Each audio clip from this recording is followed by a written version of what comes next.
അസ്സലാമു അലൈക്കും, welcome back. അപ്പോൾ എന്തൊക്കെയുണ്ട് എല്ലാവരുടെ വിശേഷങ്ങളൊക്കെ, സുഖമല്ലേ? അപ്പോൾ ഇന്നത്തെ വീഡിയോ എന്താണെന്ന് വെച്ചാൽ ഇന്ന് റമദാൻ 4ആണ്. അപ്പോൾ 4ാമത്തെ നോമ്പിൻ്റെ വിശേഷങ്ങളും കാര്യങ്ങളൊക്കെയാണ് കേട്ടോ കാണിക്കുന്നത്. അപ്പോൾ ഇന്ന് പത്തിരിയാണ് കേട്ടോ ഉണ്ടാക്കുന്നത്. അപ്പോൾ അതിന് വേണ്ടിയിട്ടുള്ള പൊടി ഇമ്മ ഇവിടെ വാട്ടുന്നുണ്ട്. അതേപോലെ തന്നെ ചോറിന് വേണ്ടിയിട്ടുള്ള വെള്ളം ഇവിടെ തിളക്കുന്നുണ്ട്. പിന്നെ ഇന്ന് ചിക്കൻ കറിയാണ് പത്തിരിക്ക് ഉണ്ടാക്കിയിട്ടുള്ളത്. അങ്ങനെ പത്തിരി വാട്ടിലൊക്കെ കഴിഞ്ഞിട്ട് ഒന്ന് എളുപ്പമാവാൻ വേണ്ടിയിട്ട് നമ്മളെ കുത്തരലിൻ്റെ ആ ഒരു ചെറിയ ഉരലുണ്ടല്ലോ, അത് വെച്ചിട്ട് ഒന്ന് കുത്തിയൊക്കെ കൊടുക്കുന്നുണ്ട്. ചൂടോടെ തന്നെ ജസ്റ്റ് ഒന്ന് കുഴച്ച പോലെയൊക്കെ ആയി കിട്ടും കേട്ടോ. അപ്പം ഉമ്മ ഈസി ആവാൻ വേണ്ടിയിട്ട് അങ്ങനെയൊക്കെ ചെയ്യലുണ്ട്. അത് കഴിഞ്ഞിട്ട് ഇതാ പത്തിരിക്കുള്ള മാവ് കുഴച്ചൊക്കെ എടുക്കുന്നുണ്ട്. അപ്പോൾ ഇതിൻ്റെ മുന്നേ നമ്മൾ റമദാൻ്റെ വ്ളോഗ്സൊക്കെ മുന്നേ അപ്ലോഡ് ചെയ്തിട്ടുണ്ട് കേട്ടോ. കാണാത്തവരൊക്കെ ഉണ്ടെങ്കിൽ ചാനലിൽ പോയിട്ട് കാണാം. ഇത്ര പെട്ടെന്നാലേ 4 നോമ്പൊക്കെ കഴിഞ്ഞു പോയത്. അപ്പോൾ പത്തിരിക്കുള്ള മാവ് ഇങ്ങനെ ഉമ്മ കുഴച്ചുകൊണ്ട് നിൽക്കുന്നുണ്ട്. നമ്മളുടെ ചാനലിൽ എന്താ പറയുക, ആദ്യം ഇട്ടിട്ടുള്ള കുറേ വ്ളോഗ്സുകളൊക്കെ ഉണ്ട് കേട്ടോ. അപ്പോൾ അതൊക്കെ കാണാത്തവരൊക്കെ ഉണ്ടെന്നുണ്ടെങ്കിൽ, കാണാൻ താല്പര്യം ഉണ്ടെങ്കിൽ പ്ലീസ് ഒന്ന് ചാനലിൽ കയറിയിട്ടൊക്കെ ഒന്ന് കാണുക. പത്തിരി വയ്ക്കലൊക്കെ കഴിഞ്ഞിട്ട് ഉമ്മ ഇതൊക്കെ ബോൾസ് ആക്കിയിട്ടൊക്കെ വെച്ചിട്ടുണ്ട് കേട്ടോ. ഇനി നമുക്കിതൊക്കെ പരത്തിയെടുക്കാണ്ട്. പത്തിരി പ്രസ് കണ്ടിട്ട് ആരും അത്ഭുതപ്പെടേണ്ട, അതിൻ്റെ ഒരു ഭാഗം എന്ത് ചെയ്യുക പോന്നിട്ടുണ്ട് കേട്ടോ. അപ്പോൾ ജസ്റ്റ് ഒന്ന് കവറൊക്കെ വെച്ചിട്ട് അഡ്ജസ്റ്റ് ചെയ്തതാണ്. എപ്പോഴും ഇപ്പോൾ പുറത്ത് പോകുമ്പോൾ നമ്മളത് കൊടുക്കാൻ മറക്കുന്നതാണ്. റമദാൻ മാസമായാലും അധികം ചില വീട്ടിൽ പത്തിരിയൊക്കെ ഉണ്ടാക്കും കേട്ടോ. പക്ഷെ നമ്മളെ വീട്ടിൽ അങ്ങനെ പത്തിരി ഒന്നും ഉണ്ടാക്കലില്ല. അധികം എപ്പോഴെങ്കിലൊക്കെ ഉണ്ടാക്കുകയുള്ളൂ. അധികമായിട്ട് ചോറ് അങ്ങനെയൊക്കെയാണ് ഉണ്ടാക്കൽ കേട്ടോ. അപ്പം അത് സാരമില്ല, അതൊന്നും കാര്യമാക്കണ്ട. എന്നാലും പത്തിരിയൊക്കെ നല്ല എന്താ പറയുക പ്രസ്സായിട്ടൊക്കെ കിട്ടണമൊക്കെ ഉണ്ട്. കുട്ടികളൊക്കെ അതാ പുറത്ത് ഇവിടെ നല്ല കളിയിലാണ് കേട്ടോ. എന്നും ബിസി ആയതുകൊണ്ട് കുട്ടികളൊന്നും കാണിക്കാൻ സമയം കിട്ടാറില്ല. അപ്പോൾ ഇന്ന് തരിക്കഞ്ഞി ഉണ്ടാക്കാമെന്ന് വിചാരിക്കുന്നുണ്ട്. അപ്പോൾ അതിന് വേണ്ടിയിട്ടുള്ള സേമിയ അമ്മ പൊട്ടിച്ചിട്ട് പാത്രത്തിലൊക്കെ ആക്കുന്നുണ്ട്. ഞങ്ങളുടെ നാട്ടിൽ ഇതിന് തരിക്കഞ്ഞി എന്നാണ് കേട്ടോ പറയല്. നിങ്ങളെന്താ പറയുക എനിക്കറിയില്ല. അപ്പോൾ ഇത്ത വന്നിട്ട് പെട്ടെന്ന് പത്തിരിയുടെ പൊടിയൊക്കെ തട്ടുന്നുണ്ട് കേട്ടോ. ഒരാൾ എന്താ പറയുക പ്രസ് ചെയ്യുന്നുണ്ട്, ഒരാൾ പൊടി തട്ടുന്നുണ്ട്. ഞങ്ങൾ ആ പണിമക്ക് നിന്നപ്പോൾ ഉമ്മ പെട്ടെന്ന് തരിക്കഞ്ഞിയൊക്കെ ഉണ്ടാക്കാൻ വേണ്ടിയിട്ട് നിന്നിട്ടുണ്ട്. ഒന്നിൻ്റെയും ഫുൾ വീഡിയോ ഒന്നും എടുത്തിട്ടുണ്ടായിരുന്നില്ല കേട്ടോ. പിന്നെ പുറത്തെ അടുപ്പിൽ ജസ്റ്റ് പത്തിരിയൊക്കെ ഒന്ന് ചുട്ടെടുക്കാമെന്ന് വിചാരിച്ചിട്ട് അതിനുള്ള ചട്ടിയും വെച്ചിട്ടുണ്ട് കേട്ടോ. ഞാൻ നമ്മളെ പത്തിരിയൊക്കെ ഇവിടെ ഞാൻ ചുട്ടെടുക്കുകയാണ്. പിന്നെ എന്തെങ്കിലുമൊക്കെ ഫുൾ വീഡിയോ വേണമെന്നുണ്ടെങ്കിൽ ജസ്റ്റ് ഒന്ന് കമൻറ്റ് ഇട്ടാൽ മതി. ചെയ്യാൻ പറ്റണതൊക്കെ ആണെങ്കിൽ ഞാൻ ചെയ്തുകൊണ്ട്. പിന്നെ തരിക്കഞ്ഞിക്ക് ഉമ്മ സാധാ തേങ്ങയുടെ പാലാണ് എടുക്കുന്നത്. അപ്പോൾ അതിന് വേണ്ടിയിട്ടുള്ള തേങ്ങ ചിരവുന്നുണ്ട്. അങ്ങനെ തേങ്ങാപ്പാലൊക്കെ ഉമ്മ അതിൽ ഒഴിച്ച് സെറ്റാക്കി നമ്മുടെ തരിക്കഞ്ഞി റെഡി ആവാനായിട്ടുണ്ട്. ഞാൻ ജസ്റ്റ് ഒന്ന് തിളച്ചാൽ ഓഫാക്കുക. പിന്നെ ജസ്റ്റ് ഒന്ന് വറവിടുക, അത്രയൊക്കെ തന്നെ. ഇപ്പുറത്ത് ഞാനാണ് കേട്ടോ പത്തിരി ഇടുന്നത്. അങ്ങനെ പത്തിരി ചുടലും കഴിഞ്ഞ് ഈ നമ്മുടെ തരിക്കഞ്ഞി ഒന്ന് ജസ്റ്റ് വറവിടാണ്ട് അതിന് വേണ്ടിയിട്ടുള്ള കാഷ്യൂ നട്ട്സൊക്കെ ഉമ്മ എടുക്കുന്നുണ്ട്. ഉപ്പി കിൽക്കുന്നുണ്ട് കണ്ട് എന്താണെന്ന് വിചാരിക്കണ്ടായിരുന്നു. ഉമ്മ മുന്തിരി മാത്രം തിരഞ്ഞെടുത്തെടുത്തതാണ് കേട്ടോ.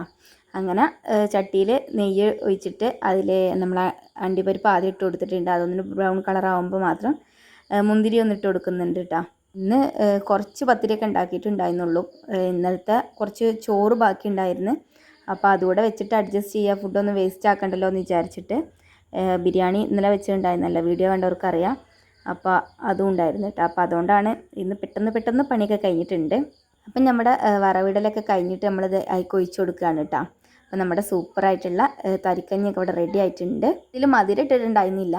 ഉമ്മാക്കും ഉപ്പാക്കൊക്കെ മധുരമില്ലാത്ത മാറ്റി വെക്കണം. അപ്പോൾ അതിന് വേണ്ടിയിട്ട് നമ്മൾ അതിൽ മധുരം ഇട്ടിട്ടുണ്ടായിരുന്നില്ല കേട്ടോ. അപ്പോൾ അത് മാറ്റി വെച്ച് ഇനി നമുക്ക് ഇതിൽ എന്ത് ചെയ്യുക, മധുരം ഇട്ട് കൊടുക്കാം. ഈ കുറച്ച് പണികളൊക്കെ ബാക്കിയുണ്ട്. അതായത് നമ്മുടെ ജ്യൂസ് അടിക്കാനും പൊരി ഉണ്ടാക്കാനൊക്കെ കേട്ടോ.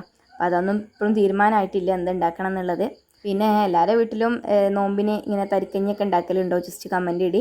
ആദ്യത്തെ 3 നോമ്പിനും ഇത് ഉണ്ടാക്കിയിട്ടുണ്ടായിരുന്നില്ല കേട്ടോ. എന്നും ഉണ്ടാക്കിയാൽ ചിലവാകില്ല. അപ്പോൾ ഇന്ന് ജസ്റ്റ് ഉണ്ടാക്കാമെന്ന് വിചാരിച്ചിട്ട് അങ്ങനെ ഉണ്ടാക്കിയതാണ്. പിന്നെ ഉപ്പ പറഞ്ഞത് പൊരി ഇന്ന് പൊക്കവട ഉണ്ടാക്കാമെന്ന്. ഉപ്പാക്ക് ഭയങ്കര ഇഷ്ടമായിട്ട് പൊക്കവട. അപ്പോൾ അങ്ങനെ അതിന് വേണ്ടിയിട്ടുള്ള ഉള്ളിയൊക്കെ ഞാനും ഉമ്മയും കൂടെ അങ്ങനെ കട്ട് ചെയ്യുന്നുണ്ട്. ഞങ്ങൾ കുറച്ചധികം ആൾക്കാരുള്ളതുകൊണ്ട് തന്നെ കുറച്ചധികം സാധനങ്ങളൊക്കെ വേണം കേട്ടോ. അപ്പോൾ അങ്ങനെ കട്ടിങ്ങൊക്കെ കഴിഞ്ഞിട്ടുണ്ട്. അപ്പം ഞാൻ അതിലേക്ക് ചപ്പും അതേപോലെ മുളകും അരിഞ്ഞിട്ടിട്ടുണ്ട് കേട്ടോ. പക്ഷേ ചപ്പിട്ടതെന്ന് പറഞ്ഞിട്ടുണ്ടായിരുന്നില്ല. പുറത്തുനിന്ന് ചപ്പും കരിവേപ്പിൻ്റെ ഇലയൊക്കെ എടുത്തു കൊണ്ടുവന്നിട്ടുണ്ടായിരുന്നു. അങ്ങനെ ഇതിലേക്ക് കരിവേപ്പിൻ്റെ ഇലയൊക്കെ എന്താ പറയുക വെട്ടി നുറുക്കിയിടുന്നുണ്ട്. പക്ഷേ ഉള്ളി മാത്രം വെച്ചിട്ടാട്ടോ പൊക്കവട ഉണ്ടാക്കുന്നത്. നമ്മൾ ചിക്കനോ ബീഫോ അങ്ങനെയൊന്നും ഇടുന്നില്ല. പിന്നെ അതിലേക്കുള്ള പൊടികളൊക്കെ ഇടുന്നുണ്ട് കേട്ടോ. മൈദപ്പൊടിയും അതേപോലെ തന്നെ മഞ്ഞൾപ്പൊടിയും കുറച്ച് മുളക് പൊടിയും ഉപ്പ് സംഭവങ്ങളൊക്കെ ഇട്ടിട്ട് കുറച്ച് വെള്ളമൊക്കെ ഒഴിച്ചിട്ട് ജസ്റ്റ് ഒന്ന് കുഴച്ചൊക്കെ എടുക്കുന്നുണ്ട്. പിന്നെ നമ്മുടെ വീഡിയോ ആരെങ്കിലും സബ്സ്ക്രൈബ് ചെയ്യാതെ കണ്ടുകൊണ്ടിരിക്കുന്നവരുണ്ടെന്നുണ്ടെങ്കിൽ പ്ലീസ് ഒന്ന് സബ്സ്ക്രൈബ് ചെയ്തിട്ട് സപ്പോർട്ട് ചെയ്യുക. ഇനി നമുക്ക് പൊക്കവട പൊരിക്കാനും ബാക്കി പണികളൊക്കെ ബാക്കിയുണ്ട് കേട്ടോ. പിന്നെ ഇതാ പൊക്കവട പൊരിക്കാൻ വേണ്ടിയിട്ടുള്ള ചട്ടി വെച്ചിട്ട് അതിൽ എണ്ണയൊക്കെ ഒഴിച്ച് കൊടുക്കുന്നുണ്ട് കേട്ടോ. എണ്ണയൊക്കെ ചൂടായി വരുന്നുണ്ട്. അപ്പോൾ നമ്മുടെ മാവൊക്കെ അതിലിട്ട് കൊടുക്കുന്നുണ്ട്.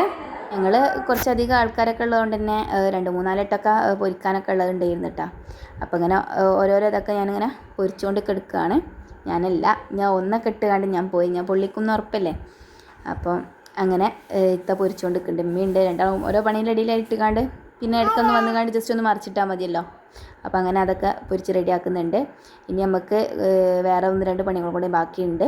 ജ്യൂസ് അടിക്കാനുണ്ട്. അപ്പോൾ ജ്യൂസ് അടിക്കാൻ നമുക്ക് വത്തക്ക ജ്യൂസ് ആക്കാമെന്ന് പറഞ്ഞ്. അപ്പോൾ അങ്ങനെ ഞാൻ വത്തക്കൊക്കെ ജസ്റ്റ് കട്ട് ചെയ്യുന്നുണ്ട്. വത്തക്കൊക്കെ ഇങ്ങനെ കട്ട് ചെയ്തുകൊണ്ട് നിൽക്കുകയാണ്. ഷെസുൻ്റെ കൂടെ തന്നെ ഉണ്ട്.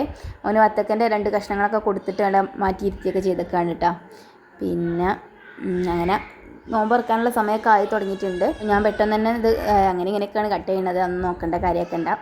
മിക്സി ജാർക്കൊക്കെ കട്ട് ചെയ്തിട്ടാണ്. വേണമെന്നുണ്ടെങ്കിൽ പാലൊക്കെ ഒഴിച്ചിട്ടൊക്കെ അടിക്കാട്ടെ. ഞാൻ പാലൊന്നും യൂസ് ആക്കിയിട്ടുണ്ടായിരുന്നില്ല, സാധാ വത്തക്ക മാത്രം ആക്കിയിട്ട് അങ്ങനെ ജ്യൂസ് അടിച്ചേക്കുകയാണ്. അങ്ങനെ നമ്മളിതൊരു പാത്രത്തിലൊക്കെ ഒഴിച്ച് കൊടുക്കുന്നുണ്ട്. ആദ്യം തന്നെ നമ്മൾ ഷുഗർ ഇതിൽ ആഡ് ചെയ്തിട്ടില്ല കേട്ടോ, കാരണം മധുരമില്ലാത്തവരൊക്കെ കുടിക്കുന്നവരുണ്ടെങ്കിൽ അത് മാറ്റി വെക്കണ്ടേ. അപ്പോൾ അതിന് വേണ്ടിയിട്ട് മധുരമില്ലാത്ത മാറ്റി വെച്ചിട്ട് വേണം നമുക്കിതിൽ ഷുഗർ കൂടെ ഒന്ന് ആഡ് ചെയ്ത് കൊടുക്കാൻ വേണ്ടിയിട്ട്. സമയം കൊണ്ട് തന്നെ താത്തിയവരൊക്കെ കൂടി എന്ത് ചെയ്ത് ടേബിളൊക്കെ സെറ്റ് ചെയ്ത് ഈത്തപ്പഴവും സംഭവങ്ങളൊക്കെ ടേബിളിൽ നിരത്തിയിട്ടുണ്ട് കേട്ടോ. ഞാൻ ജ്യൂസ് അടിച്ച് കഴിഞ്ഞപ്പോഴത്തേക്ക് എന്ത് ചെയ്തിട്ടുണ്ട്, ബാങ്കൊക്കെ കൊടുത്തിട്ടുണ്ട്. അപ്പോൾ പെട്ടെന്നൊക്കെ ടേബിളിലൊക്കെ നിരത്തി വെച്ച് ജസ്റ്റ് ഒരു വീഡിയോ എടുത്തിട്ടുണ്ടായിരുന്നുള്ളൂ. നിസ്കാരമൊക്കെ കഴിഞ്ഞ് വന്ന് പത്തിരിയും ചായയും കറിയൊക്കെ കൂട്ടിയിട്ട് കഴിച്ച്. അപ്പോൾ 4ാമത്തെ നോമ്പിൻ്റെ വിശേഷങ്ങളൊക്കെ ഇത്രയേ ഉള്ളൂ. അപ്പോൾ അൽഹംദുലില്ലാ 4ാമത്തെ നോമ്പും കഴിഞ്ഞിട്ടുണ്ട്.